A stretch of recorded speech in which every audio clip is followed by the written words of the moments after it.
For example, I don't believe that these trigger warnings and safe spaces and bias reporting lines will serve the causes of anti-oppression or anti-racism or anti-sexism or anti-homophobia or anything. As a matter of fact, they merely serve as tools of oppression in their own right. That was Michael Rectenwald, the professor famous for getting put on paid leave at New York University after daring to criticize leftist ideology on Twitter.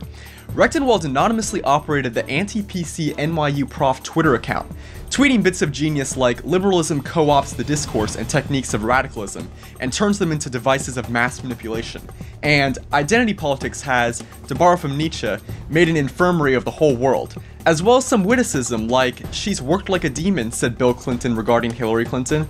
Might that be because she is a demon?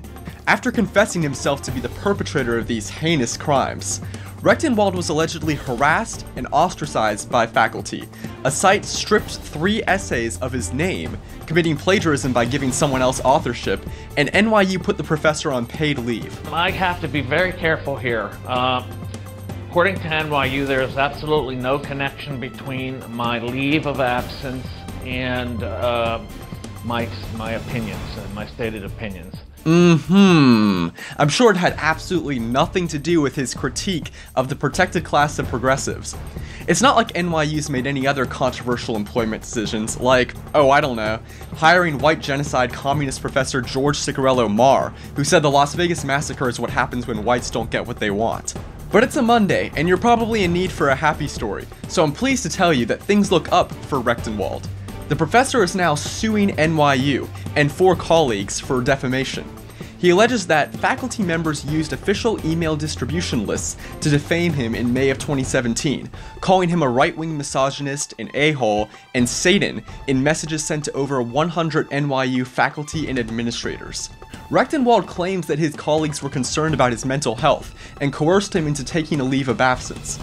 NYU, on the other hand, says the professor voluntarily chose to take it. The thing that is interesting here is that they were saying that because I don't think like them, I am sick and mentally ill, Rectenwald said. So you have to be crazy to not believe what they do.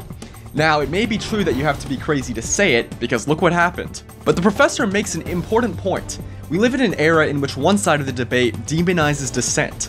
The left doesn't just think you're wrong. No, if you disagree with PC culture, identity politics, socialism, there's something wrong up here with you. Or you're just plain evil. And take your pick. You can either be institutionalized for your wrongthink, which is where academia comes in, or you can have it beaten out of you by those who see no difference between hate speech and actual violence. For Campus Unmasked, I'm Rob Shimshock. If you like this video and support our mission, please make sure to comment and subscribe. If something happens on your campus and you'd like us to investigate, send us details using the form on campusunmasked.com.